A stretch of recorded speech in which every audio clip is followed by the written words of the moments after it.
그의 유명한 말은 아우구스티누스의 작품을 이제 탐독하면서 이해하기 위해서 나는 믿는다. 그래도 믿는다는 거죠. 인텔리간, 이것은 내가 위해서라는 말입니다. 알기 위해서, 인텔리 위해서라는 말을 통해 그가 아우구스티누스에게 심취해 있음을, 아우구스티누스가 이미 이런 말을 했거든요. 그러나 이제 이 말이 이제 안셀무스에 의해서 좀 더 이제 많이 발견되죠.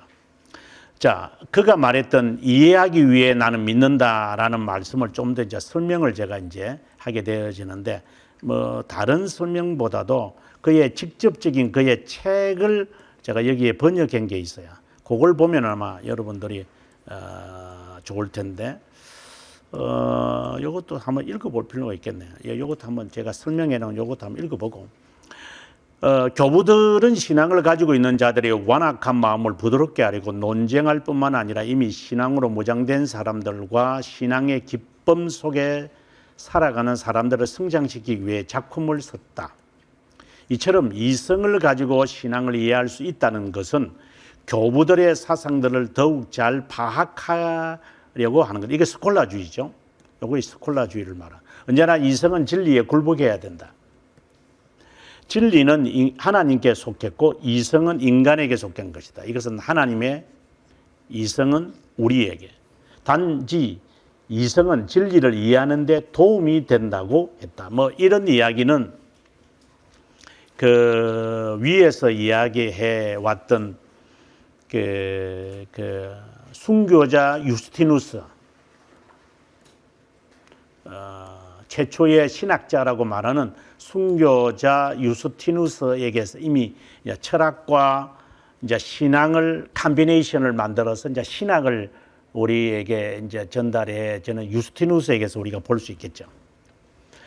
자신이 쓴 신존재 증명에서 하나님의 존재하심을 우리가 믿을 수 없다 하더라도 존재하심을 안다고 말한다. 이 말이 핵심이죠. 하나님의 존재를 의심할 수 없기 때문에 그렇다라는 거다. 그러니까 하나님이 있다는 것을 증명은 못해도 없다고 말할 수는 없지 않느냐. 이제 이 말을 지금 하는 거예요, 이분이. 이게 어떻게 본다면은 이제 존재론적 증명의 핵심인데 어떻게 보면 말장난인 것 같죠. 그런데 이것도 굉장한 거죠. 자, 두 가지로 이제 우리가 하나님에 대해서 알아야 돼. 첫째, 존재하지 않는다고 확신할 수 없기 때문에 하나님은 존재한다라는 생각을 가져야 된다. 이거 첫 번째인 거예요. 우리가 상대방이 이렇게 말할 수 있다는 거죠. 그러면 하나님이 존재하지 않다라는 것을 너가 증명해봐라. 이렇게 말할 수 있는, 이게 존재론적 방법이니까. 그러면 상대방은 하나님이 존재하지 않는 이유를 말하겠죠. 그러면 그것을 이제 듣고 그것에 대해서 이제 그 단점, 허점을 이제 우리는 공략하면 되는 거니까. 이게 말장난의 말장난이죠. 이게 나쁘게 말하면 그렇고. 그래서 칼빈 선생은 진리는 논쟁하지 마라. 진리는 논쟁하는 것이 아니라 여기 지금 지금 안셀무스가 말하는 것처럼 믿는 것이지. 이해라는 것이 이게 논쟁이잖아요. 이게 납득이 돼야 되는 거잖아요. 그것에 대하여 진리는 그렇게 논쟁에서 얻어지는 것이 아니다. 이제 칼빈의 이제 말이고, 이제 이분이 이제 하는 거. 그다음 두 번째에서 이분이 이제 하는 이야기가 뭐냐? 또 안 되네 이게. 글이 안 써지네 집사님. 움직이는데 이거 갖다가 한 번씩. 되네 이제 죄송합니다. 되네요. 두 번째 이야기예요. 다른 하나는 우리 지식은 늘 유사한 것이나 외모로 판단하여 이해하는데 하나님에 대해서 그렇게 이해할 수 있다는 것이다. 이게 이제 좀 말이 안 되는 이야기인데, 첫 번째는 존재하지 않는다는 것을 증명해라. 이러면서 하나님을 존재하는 거고, 하나님의 존재를 증명하는 거고, 두 번째는 너희들이 눈으로 보고 이렇게 경험을 해가지고 알아가는 것이 아니냐. 이제 그래, 경험을 해야지 우리가 이해할 수 있는 것이 아니겠느냐. 이제 그 이야기를 지금 하는 거야. 근데 뭐 그는 별로 그래 저는 뭐 그렇게 호소력이 있다고는 보지는 않고. 자, 계속해서 보겠습니다. 독백이라고 하는 책에서 이제 하나님에 대하여 묵상하기 시작하는데요. 이 묵상이라고 하는 것 참 이 사유입니다. 이 사유의 방식을 말합니다. 모든 존재보다 가장 선한 존재, 가장 위대하다는 존재, 높은 존재가 있다. 이런 가정이죠. 불신앙을 가졌거나 무지한 사람이 모두 존재보다 가장 높은 한 존재, 본질이라는 존재를 알지 못하면 존재에 전능한 선함, 모든 존재의 사실 그 자체를 또 존재들이 선하다는 사실을 통해 영원한 행복을 베풀고 모든 존재에게 영향을 끼치는 그러한 자연이라는 존재를 알지 못하고, 여기 자연이라는 것이 본질을 말하는 건데, 못하면 우리가 하나님과 그분의 피조물에 관련되어 있는 다른 대상을 알지 못한다면, 말이 진짜 계속해서 이게 아주 문장 끝난 것도 아닙니다. 그 사람의 정신적 능력들이 이성의 능력만으로 정상적일지라도 스스로 이러한 진리를 결코 확신할 수 없을 것임을 나는 믿는다. 이 이제 여러분 뭐 이 철학적인 이야기니까 지금 제가 새벽기도 설교하고 있는 것처럼 그 욥기 31장 뭐 30장 31장 이 내용이 완전 철학적 사고거든요. 완전 철학적 사고예요. 그러니까 이제 욥이 이제 자신에 대하여 뭘 한다면, 내가 이렇게 한다면 하나님이 이렇게 나에게 해 주기를 바란다. 이런 그 단호한 그 신앙의 고백이 막 여기서 나오는 것처럼, 여기에 내용을 방금 읽었던 제가 정리를 해본다면 이런 거잖아요. 누군가가 어디서부터 내가 행복을 내가 느낀다면, 네가 선의라는 것, 좋다는 것을 네가 만들어낼 수는 없다. 그럼 누군가에게 너에게 주어질 거다. 그 누군가가. 저 사람에게서 내가 받은 거라든가, 아니면은 그 사람이 아닌 그 어떠한 그 어떤 그 막연한 존재라 하더라도 어떠한 존재로부터 너가 이 너의 마음의 평안이나 이거 행복이나 선을 너가 이제 쾌감을 느낄 것이다. 그것을 인정하지 않는다면 이제 진리에 대해서 무슨 말을 하겠느냐, 이 말을 하는 거예요. 그래서 눈에 보이지 않는 어떠한 존재로부터 내가 혜택을 받고 있다는 것이 아니란 그런 생각을 안 하는 사람에게 신앙에 대해서 어떻게 논할 수 있겠느냐. 뭐 쉽게 말하면 내 주먹을 믿어 라는 사람에게 어떻게 신앙을 논할 수 있겠느냐, 이제 이 말인 거죠. 비록 이것을 여러 가지 방법으로 믿지만 나는 그런 사람을 위해서 가장 쉬운 방법을 택할 것이다. 선하다고 여기는 것만을 사람이 즐기고 싶어 하기 때문에 이런 사람은 이런 것들이 선하다는 이유를 점검하려고 마음을 써야만 할 것이다. 다른 말로 당신한테 좋은 게 도대체 뭐야? 그러니까 이 신앙에 접근을 할 때 이제 이렇게 하는 거죠. 당신을 정말 좋게 만드는 게 뭐냐? 그건 당신한테 있어. 이제 그 질문을 해봐라 이 말입니다. 신앙에 대해서 알고 싶은 사람이 있다면 너를 정말 행복하게 하는 것이 뭐야? 이렇게 이야기를 계속 하다 보면은 이제 나중에 이런 말이 나오겠죠. 돈은 아니지. 그래. 돈은 아니잖아. 자, 이런 이제 답이 이제 유출되는 거고, 그 다음에 이제 뭐 여러 가지 이유들도 있겠지만 권력을 가지고 사람이 살아가는 거 아니잖아. 이제 지금은 뭐 사람한테 잘 보여야 되고 내가 저 사람에게 인사드리러 가야 된다 뭐 이렇게 말했다가도 나중에 이야기를 계속 하다 보면 그래 세상에 믿을 사람이 어디 있겠어. 그럼 누구를 믿어야 되지? 이제 이렇게 이제 결론을 유추하겠죠, 이제. 지금 안셀무스는 그걸 생각하고 있는 거니까. 이성이 이런 사고들을 하도록 인도하고 이끌기 때문에 그는 이성적으로 이성 없이 알지 못하는 진리로 나아간다. 만일 내가 보다 위대한 권위가 제시하지도 못하는 주장을 사용한다면 나는 이런 방법을 받을 수밖에 없을 것이다. 내가 적당한 방법을 채택하는 전제 아래 결론에 이를 것이겠지만 꼭 필요한 것만은 아니다. 자신에게 이렇게 말하는 것이 옳을 것이다. 우리 정신적 능력들로 구별할 수 있고 육감으로 경험할 수 있는 다양한 선한 것들이 너무나 많기 때문에 우리는 어떤 선한 것이든 모든 선한 것을 있게 하는 어떤 존재가 있음을 믿지 말아야 하는가? 한 존재를 통해서 그것들이 선하다, 또 다른 것이 다른 존재를 통하여 선하다고 된다는 것인가? 다시 말해서 상대의 성만 가지고 있나? 절대성이라는 것은 당신한테 없나? 질문해 보는 거죠. 그러니까 삶의 기준이라는 것은 너는 갖고 있느냐? 이 말입니다. 항상 네가 이것은 좋다, 저거 좋다 하는데 그러면 그 기준은 어디 있어 그러면? 이렇게 물어보는 거죠. 난 하나님 안 믿겠다. 좋다. 그래 안 믿는 좋다. 나는 그 하나님으로부터 선한 기준을 나는 가지고 사는데 너는 무슨 기준이 있어? 그건 내가 기준이지. 이제 이렇게 이제 말을 하겠죠. 내가 알아서 내가 한다고. 당신이 알아서 하는 게 뭐가 있는데? 뭘 당신이 알아서 해? 그러니까 당신이 필요하니까 병원에 가고 필요하니까 이 사람한테 가서 넙적 인사하고 필요하니까 네가 의사를 찾아가는 것이고 이렇게 하는 거 아니야? 너도 뭘 의지하고 있는 거잖아. 네가 안 되니까. 그렇다면 이 내가 필요할 때마다 사람을 누군가를 의지해야 돼. 의지한 것이 말고 절대적으로 의지할 게 있는 게 뭐 있을까? 없나? 그러면 그런 게? 그러면 죽는다고 하죠. 죽을 병에 걸린다고 하죠. 의사들이 해주든가? 안 되죠. 그럼 그때는 너는 어찌할 건데 그러면? 그럼 그러겠지. 그럼 죽어버리지. 말이야 잘한다.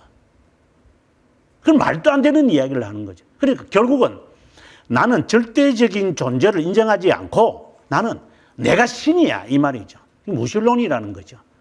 내 없으면 아무것도 안 돼. 막 이런 식으로. 그러니까 그거는 고집인 거죠.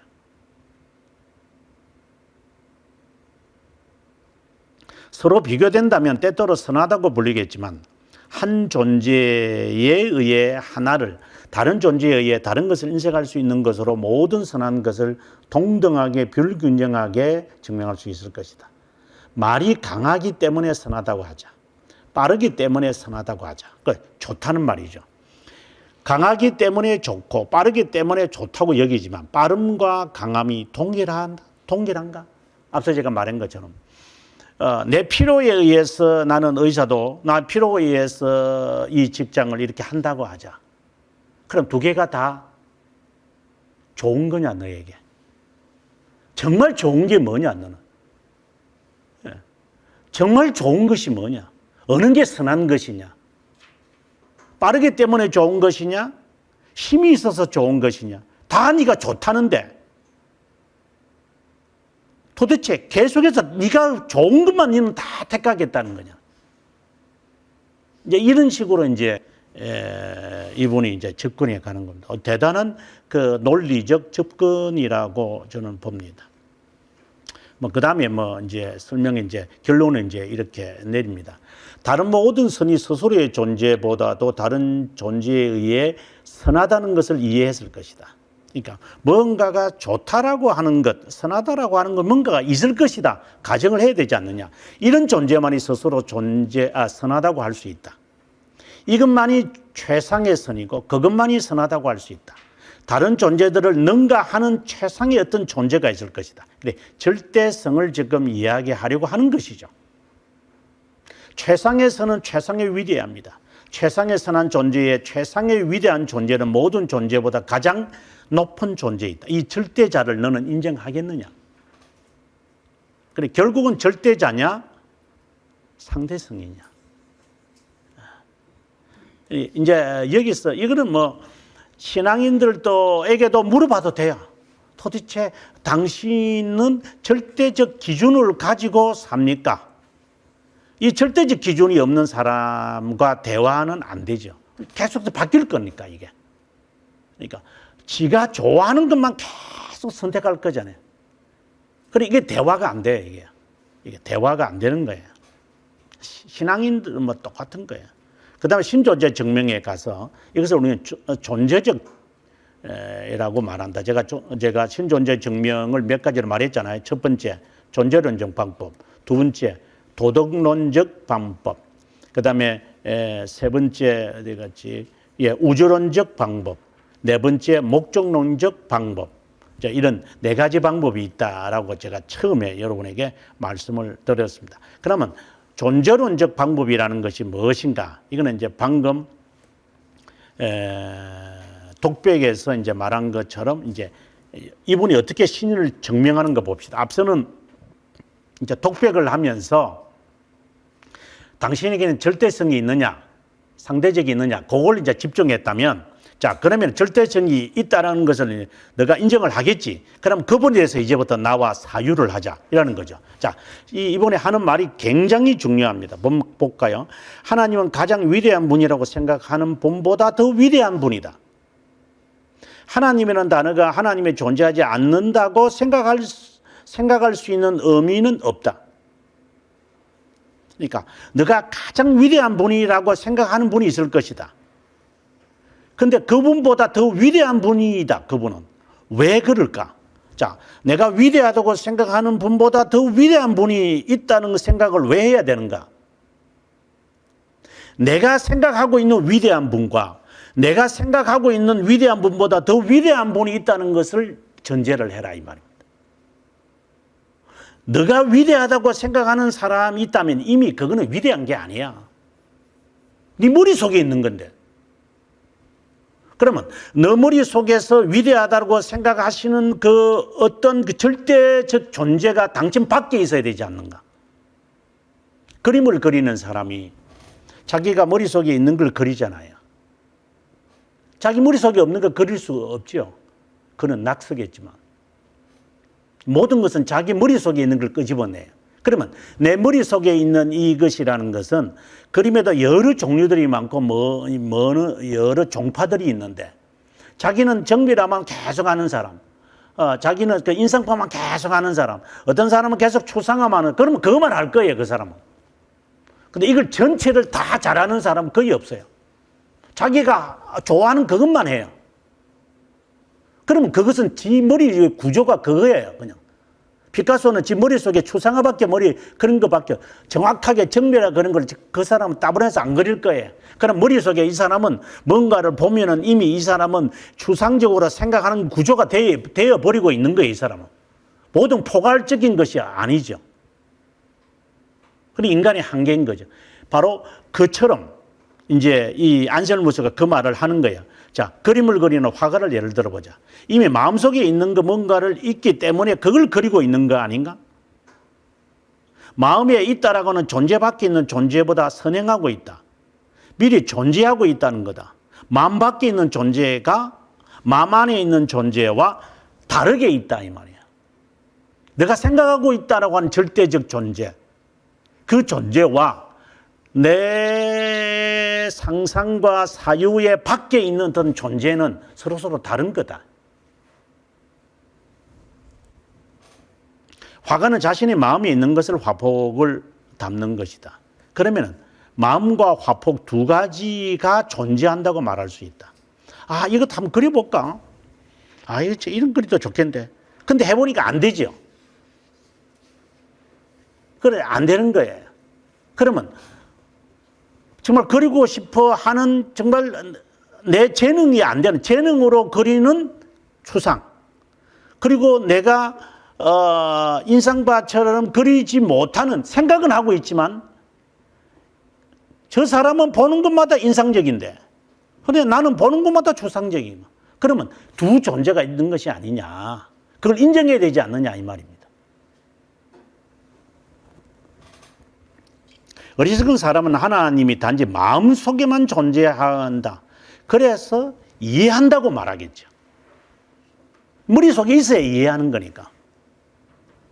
그렇다면 그 사람은 존재할 수 없습니다. 그러니까 그분에게는 절대적이라는 것이 없는 겁니다. 결과적으로 가장 위대한 분보다 더 위대한 분이 마음에 존재한다면 가장 위대한 분보다 더 위대한 분은 가장 위대하다고 생각할 수 있는 분보다 더 위대합니다. 그러니까 아니 내 머릿속에 또 다른 어떠한 외부에 있는 존재가 있다는 것을 내가 생각을 했다 합시다. 그러면 하나님은 그분보다 더 위대하다 이 말입니다. 왜? 인류 전체가 75억이 생각하고 있는 자신의 밖에 있는 무슨 막강한 그 힘의 그 어떤 존재가 있다라고 하는 그 존재들을 다 합해야 하나님이실 거니까. 정말 이 사고력이라는 것이 정말로 뭐 한마디로 어떻게 할 수 없는 것 같아요. 이번에 하는 말이에요. 첫 번째 증명, 두 번째 증명, 그리고 여러분이 방금 제가 했던 말들입니다만은 머리가 복잡하겠지만 강조하고 싶은 것은 하나님은 필연적 존재라는 겁니다. 상대적 존재가 아닙니다. 그래서 네가 있구나, 내가 그런 분 있네, 그렇게 해서 존재하는 분이 아니다. 내가 안 늙고 싶다, 그래서 안 늙어지는 것도 아니다. 그러니까 하나님은 절대적인 존재다. 네가 이해된다, 안다, 인정 안 한다, 그 아무 소용이 없다. 네가 나이는 인생 나이는 숫자뿐이다. 네가 아무리 글을 써들어도 나이가 숫자가 아니다. 그럼 장난이에요, 장난치는. 네가 아무리 아니라고 하자. 그렇다고 해서 이 절대적 존재가 존재 안 하는 것은 아니다. 이제 결론이 이제 이거죠. 실제로 우리가 이루어지지 않는다고 말해도 모든 것에서 이거는 이제 제가 덧붙인 건데 영혼에서 완료된 작정은 내가 안 돼 이렇게 하더라도 완료된다. 그러니까 네가 안 죽고 나는 나는 이래도 신앙생활 안 해도 나는 열심히 우리 가정을 행복할 거라고 네가 그렇게 말을 아무리 부르짖지만 10대 이하에 있는 아이들은 네가 아이들을 컨트롤하고 이래서 아이들이 꼼짝 못하고 네 말 듣겠지. 이제 20대 되어 가면서 30대, 40대 된다고 당신 말 듣는다고. 당신 아직 세상도 안 살아봤구나. 이제 어른들이 볼 때 그런 우스운 이야기예요. 엉뚱한 소리 하지 말라고. 그냥 조그만한 게 키가 작으니까 네 말 듣지. 조금 키가 커봐. 안 들어. 근데 니는 아직 모르는 거야, 그냥. 이제 그와 같은 거야. 그러니까 하나님의 완료하신 작정은 이루어진다. 네가 침을 아무리 뱉으면 네 얼굴에 침 뱉는 거지. 이제 그 이야기를 신존재 증명 여기에서 이분이 이제 하는 거야. 근데 그거 이야기를 이제 우리가 다음 시간에 이제 본문을 읽으면서 이제 오늘 이 이야기를 많이 했는데 본문을 직접 읽으면서 제가 여러분들 길게 제가 번역을 했죠. 이걸 하면서 여러분에게 자세하게 제가 설명을 하도록 하고요. 자, 원어를 한번 보도록 하겠습니다. 신존재 증명이라고 번역을 하지만 실제로는 원전은 프로슬로크 이라고 해서 혼자 이렇게 그 혼자가 아니라 이렇게 교훈을 주는 이제 이야기입니다. 한번 보겠습니다. 오시오 작은 친구요, 한동안 당신의 일에서 도망가십시오. 숨으십시오. 이제 일의 시작이 이렇게 됩니다. 이제 당신의 복잡하고 혼란한 생각들에서 잠깐 휴식을 가지십시오. 무거운 짐을 벗어버리고 수고로운 추구들을 멀리 떨쳐버리기 바랍니다. 하나님과 잠깐의 시간을 보내기 바랍니다. 그분 안에서 안식을 누리시기 바랍니다. 당신의 마음의 내적 방으로 들어오십시오. 하나님 외에는 그 어떤 것에 미련을 두지 마십시오. 버리시기 바랍니다. 하나님을 찾는 데 필요한 것만 간직하십시오. 당신의 방문을 걸어 잠그고 그분을 찾으십시오. 그리고 이렇게 말하십시오. 오 나의 마음이여, 오 나의 모든 마음이여, 이제 나의 하나님께 말씀을 올립니다. 나의 얼굴은 당신을 찾아 헤맸습니다. 당신의 얼굴을 찾아 오 주여 당신을.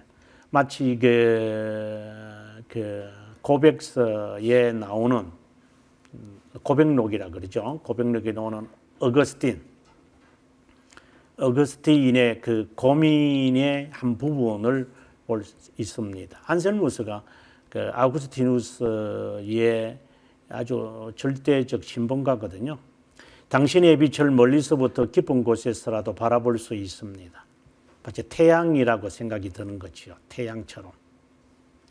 저에게 당신을 찾도록 가르쳐 주시고 제가 찾을 때 당신을 저에게 나타내 보여주십시오. 당신이 가르쳐 주지 않으면 당신을 찾을 수 없습니다. 당신이 나타내 보이지 않으면 당신을 발견할 수 없습니다. 자, 이런 표현들은 다 아우구스티누스에게서 나옵니다. 이 고백록에서. 이제 이게 아우구스티누스가 고민의 답을 찾은 거잖아요. 당신이 나를 변화시켜야 제가 변화될 수 있습니다. 하는 이 결론을 그가 내리는데 그걸 그대로 표현을 합니다. 당신을 찾기에 심히 갈망합니다. 사랑 안에서 당신을 발견하기를 원합니다. 자, 이것은 나중에 이제 어떻게 발전하냐면 속죄론으로 발견을 합니다. 정말 이 안셀무스가 이런 그 깊은 고뇌를 했기 때문에 그가 속죄론에 대한 우리가 지난 시간에 말했지만 만족설을 이제 우리가 할 수 있습니다. 요 다음에 우리가 나오는 그 아벨라라는 사람은 도덕론을 주장합니다. 그러니까 죄에서 우리가 용서받았다라고 하는 이 속죄론이 꽤 많습니다. 지금까지. 그래서 지금 우리가 목사가 아니면 어느 신자가 어떤 것을 주장할 때 죄에서 우리가 사함을 받았다, 뭐 죄에서 자유를 얻게 하면 이런 말을 할 때 저 사람이 어떤 면을 가지고 저 사람이 속죄에 대한 진리를 펼치느냐, 그걸 정확하게 파악하고 있어야 됩니다. 주님이 나를 위해서 우리 십자가에서 죽으셨어요.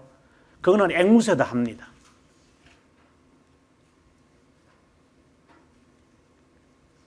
그거는 개도 알아듣습니다. 그것이 아니라 그 말을 당신이 그리스도께서 우리를 위하여 우리를 죄에서 구원하시기 위해서 십자가상에서 죽으셨다는 그 말의 의미가 뭐냐고. 이것은 역사 2000년 동안에 수많은 사람들이 그 말귀를 여러 가지 각도로 다 설명을 해요. 그냥 단순하게 말하지 않아요. 이거는 스콜라주의를 말하는 게 아니라 앞서도 계속해서 제가 말하지만 정확한 개념이 딱 설정이 돼 있어야 돼요.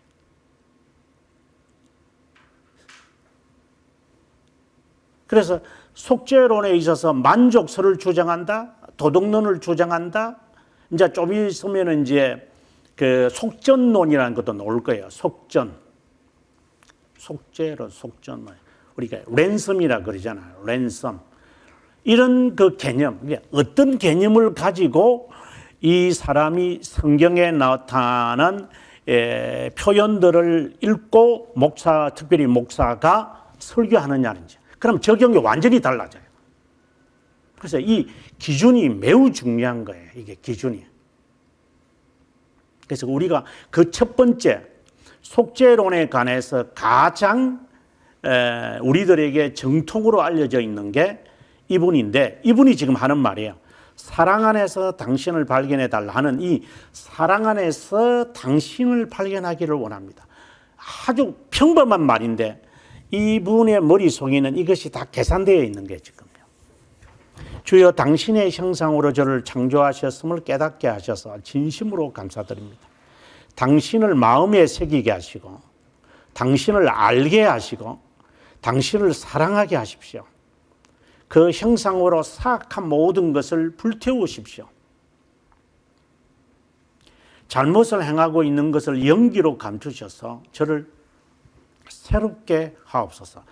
정말 하나님 앞에 정말 이런 기도는 정말 부럽다. 그냥 흉내라도 내고 싶다는 생각입니다. 정말 속죄에 관해서 정확한 표현을 하고 있는 것. 주여 당신의 고지에 이르려고 노력하지 않을 겁니다. 이제 속죄에 대한 이야기를 했으니까 당신을 이해하기 위해 저는 너무나도 무지합니다. 하지만 당신이 나의 마음으로 믿게 하고 사랑하게 하는 그 진리를 이해하게 하옵소서. 당신을 믿기 위해 이해하기를 원하지 않습니다. 하지만 이해하기 위해 저는 믿겠습니다. 여기서 믿는다는 그래도라는 이 말은 이제 신뢰한다는 말입니다. 당신을 일단 신뢰하겠습니다. 제가 믿기 전에는 이해가 안 되기 때문입니다. 그래서 하나님, 저는 일단 신뢰하겠습니다. 이 말은 당신의 말에 저는 순종하겠습니다. 주여, 믿음을 이해하도록 하시는 당신께서 저에게 믿음을 이해할 수 있도록 하옵소서.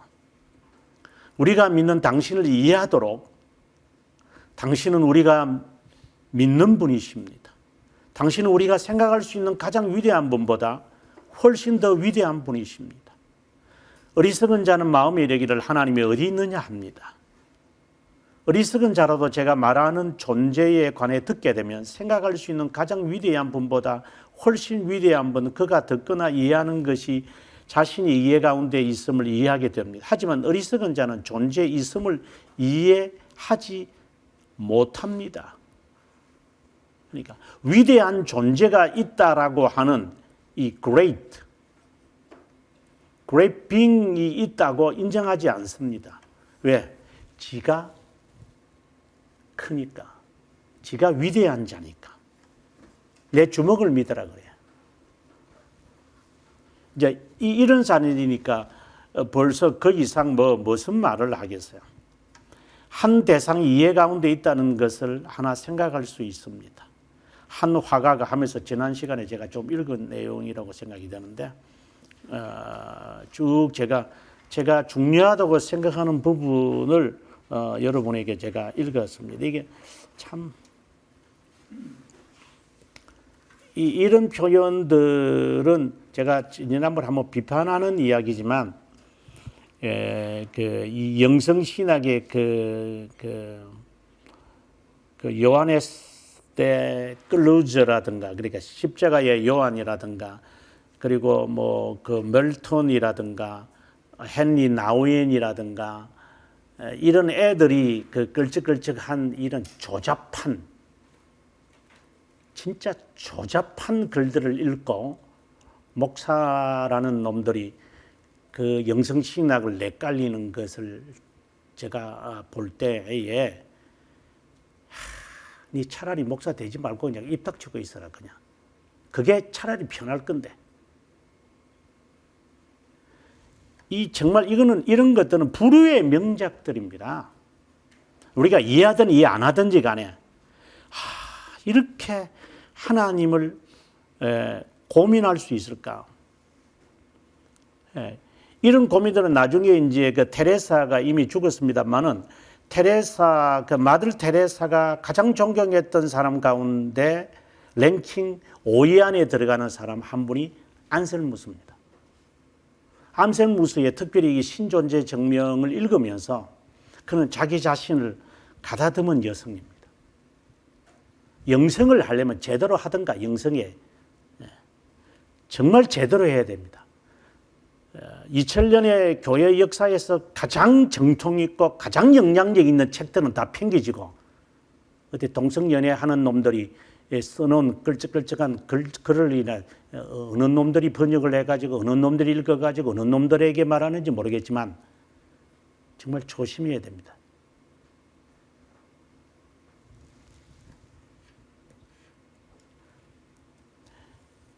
제가 길게 좀 해서 제가 읽으면서 영어로 접하면서 적어도 이런 거는 참 한번 소개하고 싶다 해서 다 번역을 하면 좋았는데 제가 그만한 실력은 없는 거고 생각합니다.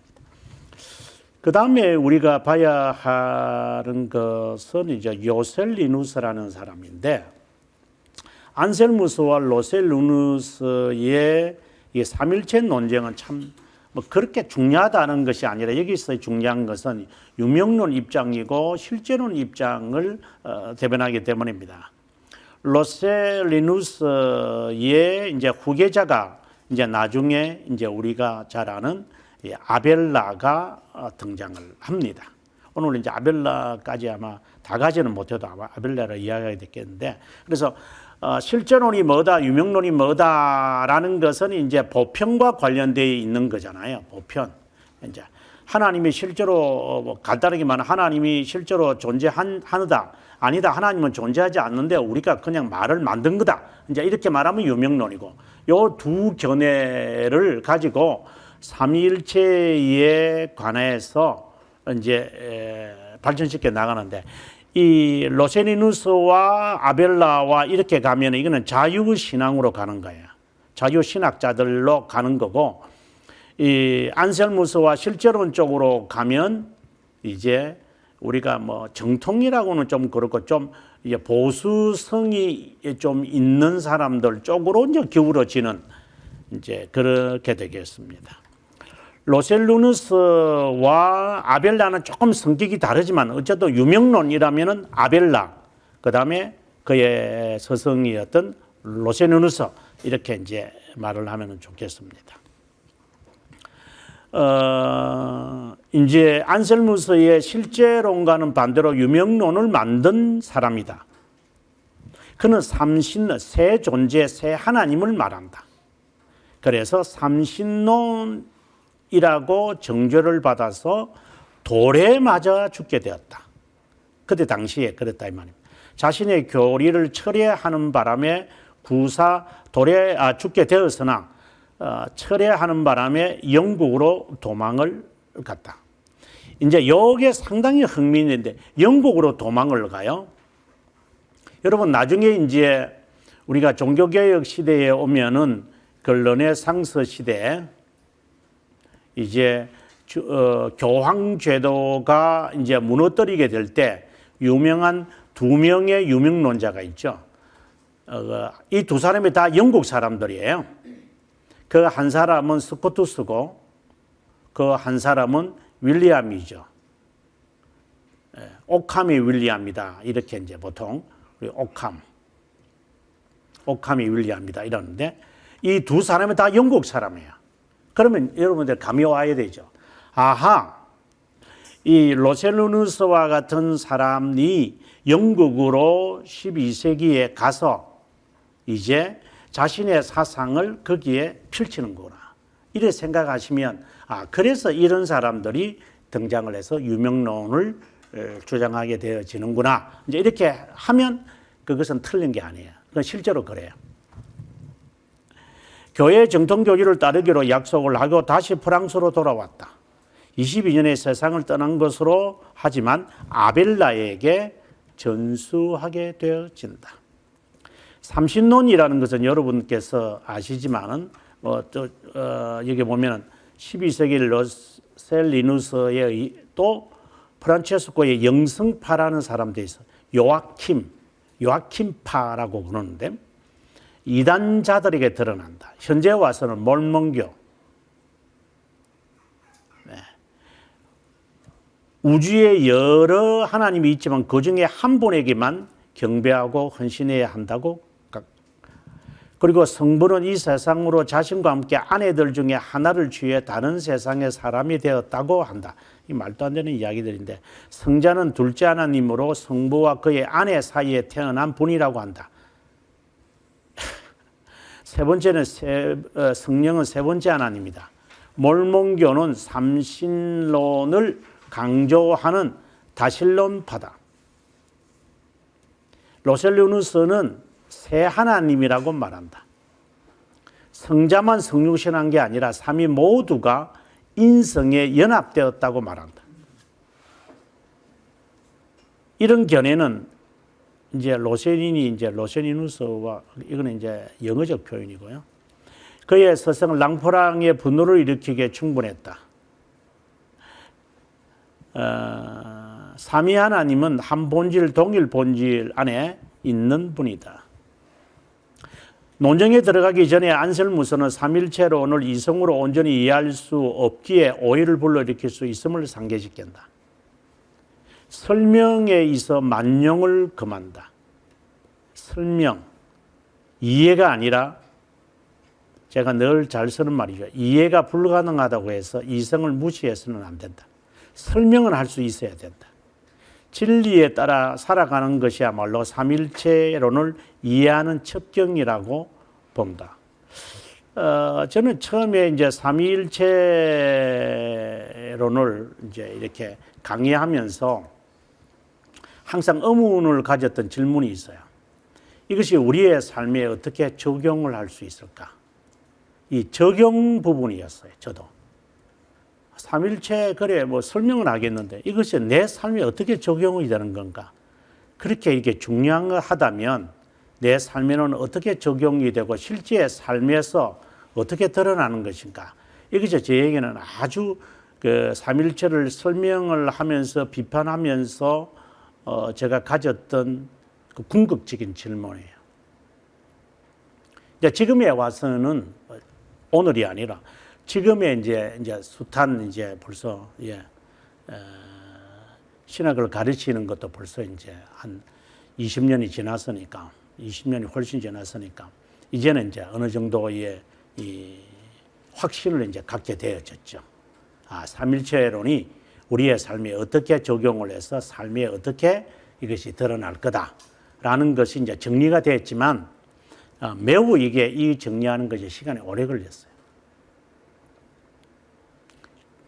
그 우스운 이야기로 이거는 그냥 옆에 있는 이야기입니다만은 처음부터 제가 오늘 강의 처음부터 이제 용어 이야기를 했지만 제가 삼일체라는 말을 삼위동질이라는 말로 제가 번역을 해야 된다 이런 말로 제가 하잖아요. 삼위동질, 하나님의 동질론이 해야 된다.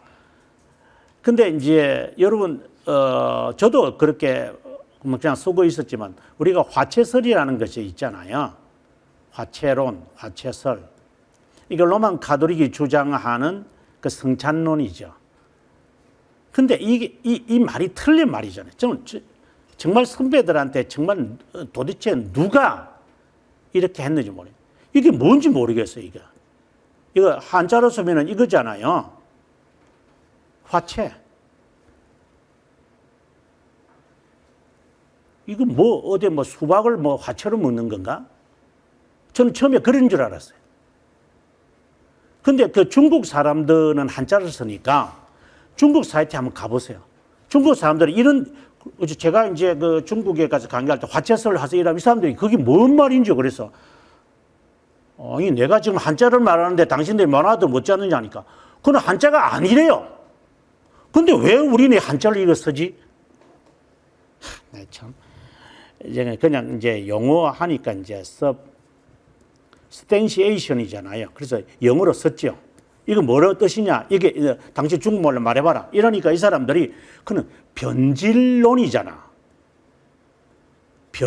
본질이 변한다는 거잖아. substantiation. 근데 왜 채자가 어떻게 들어가지?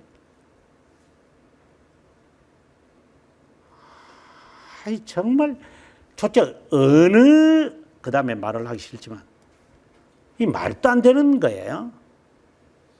그 다음에 이제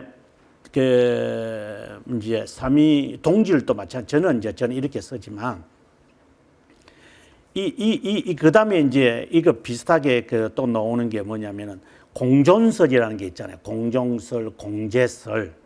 예. 그것도 보면 앞에다 콘을 붙이거든요. consubstantiation이에요. 그러면은 본질이 함께한 건 알아요. 그러면 뭐라고 번역이 돼야 돼요? 공질론으로 중국 사람들은 써요. 공질론. 본질이 함께한다. 근데 우리는 도대체 머리가 어떻게 됐는가? 전부 다 채라. 이것도 채고 화채를 그래 좋아하는가? 이게 다 채라 이게. 그래서 저도 좀 정신을 차려야 되는 거죠. 나도 이거 무심코 삼일체라는 단어를 썼는데 저 의식을 가지면서 써야 되겠다. 화채설이라는 말을 저도 책에서 많이 썼는데 이게 변질론으로 바꿔야 되겠다. 공존론, 공제론이라고 쓰는데 이것도 공질론으로 바꿔야 되겠다. 말은 그런 뜻이 아닌데 왜 우리는 그렇게 쓸까? 이거는 참 조선족들만이 갖고 있는 특이한 그 머리 구조 같아요. 한자도 잘 모르면서 한자말을 쓰는 것 같아요. 아마 여기 우리 중국 형제가 있지만 이게 뭔 말인지 모를 거예요. 이게 뭔 말인지. 이런 말은 없거든요. 제가 말하고 싶은 게 삼일체론을 이해하는 첩경이다. 이제 삶에 적용하는 것이 뭘까? 이것이 정확하게 개념 설정이 되어야, 용어 정리가 되어야 삶에 정리할 수 있었다 하는 그 말을 제가 하고 싶어서 그랬습니다. 안셀무스는 이단의 변론가들에 대해 논박하기 시작한다. 근데 이뿐만이 아니라 이제 나중에 이제 나오게 되어지면은 클레르보, 베르나르의 클레르보도 이 아벨라를 끝까지 이제 안셀무스는 로셀리누스를 이제 공격을 했고 베르나르는 아벨라의 그 유명론을 끝까지 물고 나갔습니다. 그래서 이단으로 정죄해 버립니다.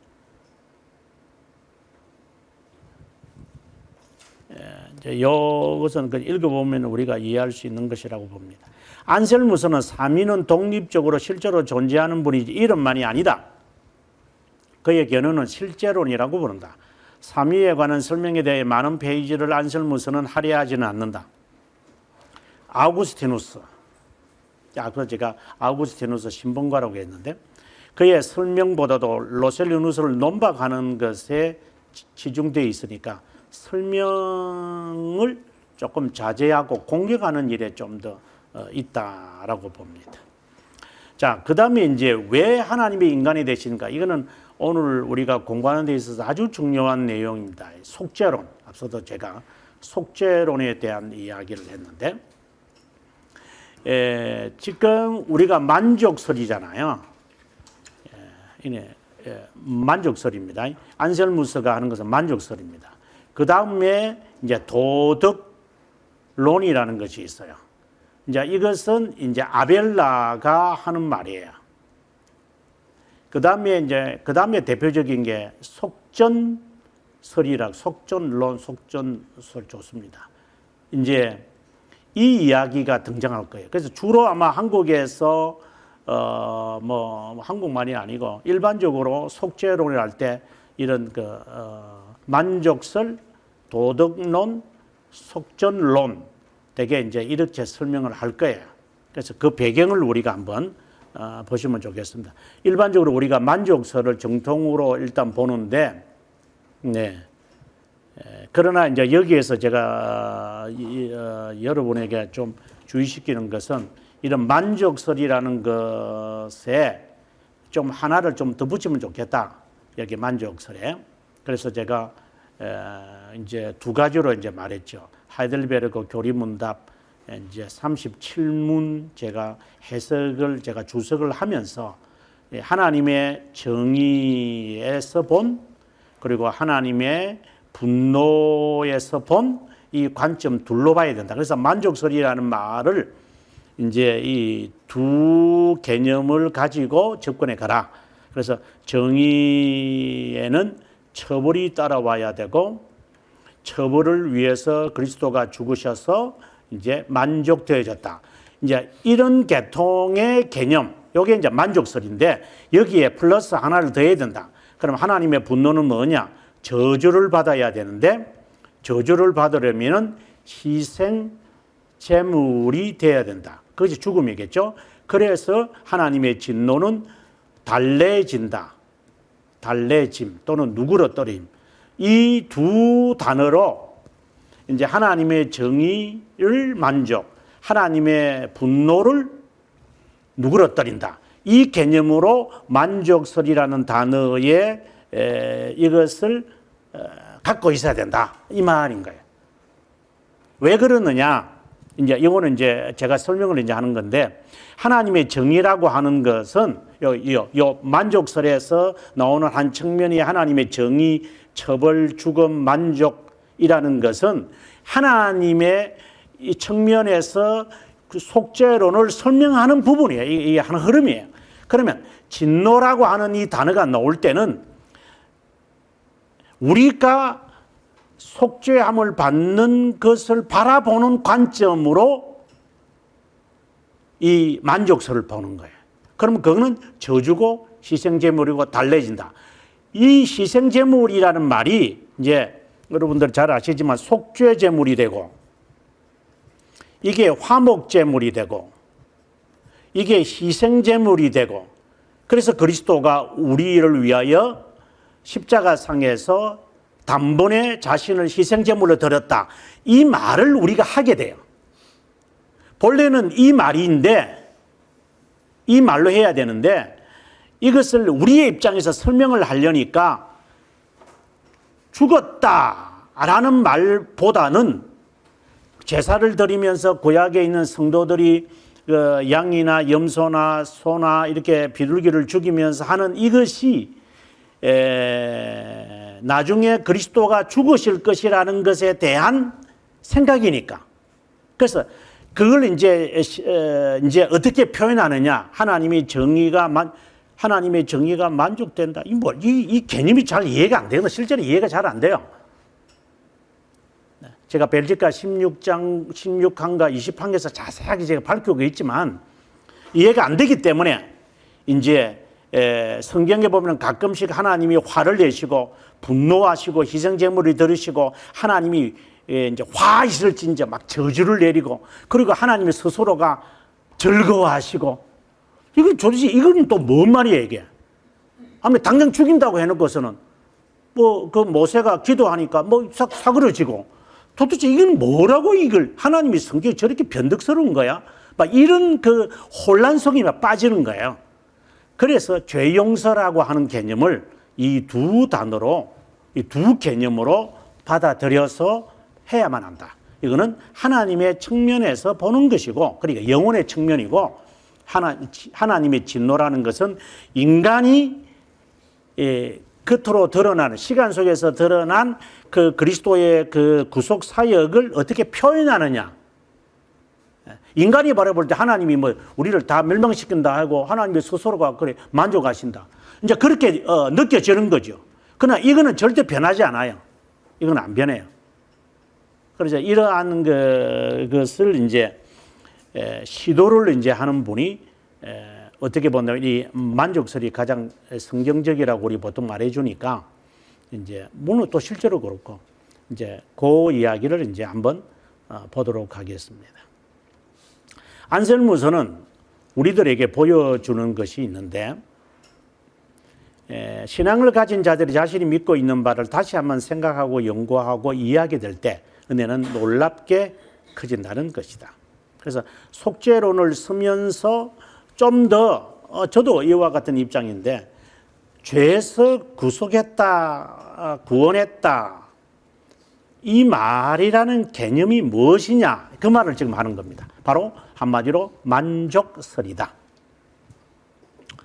항상 자신과 피조물에게 공의로우신 하나님은 사람의 범죄를 크게 분노하셨다. 여기서 공의라는 말을 다른 말로 바꾸면 앞에다가 정자로 바꾸면 좋겠습니다.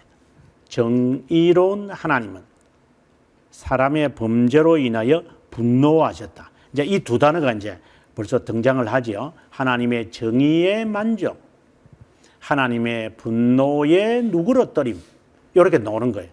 그래서 여러분 이제 책을 보실 때 그 저자들은 그걸 알고 쓸 거예요. 이제. 그래서 그 개념을 지금 딱 포착하셔야 돼요. 사람들에게 벌을 내리셔야만 한다. 그럼 이거는 뭐죠? 정의로운 하나님이잖아요. 죽음이란 벌 말입니다. 그럼 이게 이제 그렇게 구조가 맞춰 가는 거예요, 지금요. 하나님은 정의로운 분입니다. 요거 정자로 바꾸라고 했는데 벌을 내리시는 정의로운 분입니다. 이러한 그분의 정의를 만족시켜야만 했습니다. 죄 있는 사람은 불가능합니다. 자신도 구하지 못할 것이기 때문입니다. 그래서 하나님이 인간이 되신 겁니다. 인간을 대표하여 죽으셔서 고통을 친히 담당하시고 하나님의 정의를 만족하셨습니다. 계속 정자로. 이것을 가리켜 만족설이라고 부릅니다. 우리를 대신하여 우리가 받아야만 했던 고난과 형벌을 받으셨다. 그분이 행한 공로는 공의를 만족시킨 것이다. 이것도 정의죠. 그래야 하나님은 우리의 관계를 회복했다. 이것을 다른 말로 표현하면은 하나님과 우리가 화해되었다고 말하고, 또 다른 말로 또 한다면 하나님이 우리를 의롭다 여겼다, 여김, 칭의를 말하고, 그 다음에 또 여러 가지로 말하겠지만, 접붙임, 이러면 내주하시면 이렇게 있지만, 어쨌든 중요한 것은 의롭다 여긴다는 말이죠. 이건 이제 나중에 신학이 발전되면 이제 칭의라는 단어로 이제 표현될 겁니다. 또 여기서 빠지지 말아야 되는 것은 하나님과 우리의 관계가 회복되었다는 이 말은 화해되었다는 말인데, 이걸 좀 더 성경적으로 정확하게 표현하면 하나님의 형상이 회복되었다, 이 말이죠. 이 하나님의 형상이라는 것은 하나님과 나와의 이 관계의 하나의 상징적인 표현이니까. 그래서 내 모양과 우리의 모양과 우리의 그 형상으로 사람을 만들 때 이 말은 관계를 지금 하겠다는 거죠. 같은 형상, 같은 마치 그 자녀를 두고 내 형상을 닮았구나, 내 성격을 닮았네. 이제 이렇게 해서 이게 부모와 자식의 관계를 알잖아요. 근데 오리 새끼가 그 병아리 속에 있으면 그런 관계가 안 되죠. 결국은 나가겠죠. 이놈은 물속에서 지내고 닭은 물속에서 안 지낼 거니까. 그러니까 관계가 모를 때는 있지만 나중에는 떨어져 나가겠죠. 이제 그것처럼 하나님과의 관계라는 것을 하나의 형상과 모양이라는 말로 성경은 표현하는 거예요. 그래서 중생이란 무엇입니까? 중생의 목적이 무엇입니까? 이라면 하나님의 형상을 회복하는 것입니다. 그러면 하나님의 형상을 회복해서 뭘 하겠다는 겁니까? 그럼 관계를 회복해서 뭘 하겠다는 겁니까? 어렵다고 여긴다고 하면 그럼 뭘 하겠다는 겁니까? 거룩한 자가 되게 하기 위한 겁니다. 그리고 거룩함을 이루게 하기 위하여 하나님이 우리를 중생시키고, 그리고 우리의 하나님의 형상을 회복시키고 우리를 어렵다고 하신 것이고 하나님이 우리와 화해한 것입니다. 이렇게까지 계속 정리가 되어져 가야지, 다 모래알처럼 다 만들어버리면 삶은 절대로 변하지 않아요. 모임에 힘이 생기지, 이 진리들을. 믿음으로 그리스도의 의를 우리는 덧입게 됩니다. 이게 칭의죠. 그러니까 자연스럽게 칭의라는 말이 나올 수밖에 없는 거예요. 이게. 하나님 앞에 나아갈 수 있습니다. 화해되었으니까요. 하나님의 아들로서. 그래서 칭의다면은 꼭 나오는 교리적 순서는 양자잖아요. 양자됨. 어렵다 여겨졌다. 그래서 하나님 앞에 담대하게 나는 나아간다. 이걸 액세스라 그러잖아요. 접근하게 되어진다. 담대함을 가지고 하나님 앞에 나아가자. 히브리서 10장 36절의 말씀이잖아요. 우리가 하나님 앞에 믿음으로 담대하게 나아가자. 이 말은 벌써 양자됨에 대한 이야기를 이 히브리서 기자는 전제하고 있는 거예요. 교제. 그리고 이제 나는 거룩함을 이루어가야 있다. 그래서 양자됨이 있고 난 다음에 바로 이어서 나오는 게 거룩함에 대한 순서가 자연스럽게 나오는 거예요. 이게 그냥 제가 설교하면서도 그랬지만 이게 그냥 그 신앙 교리가 그냥 이렇게 중구난방으로 되는 게 아니라 정확하게 논리적으로 형성해 가기 때문에 목차를 외우지 않고는 신앙 교리를 결코 이해하지 못할 거다. 기독교 강조도 마찬가지다. 80개 제목 안 외우면 한 20번 읽어봐라. 그게 이해가 되는가?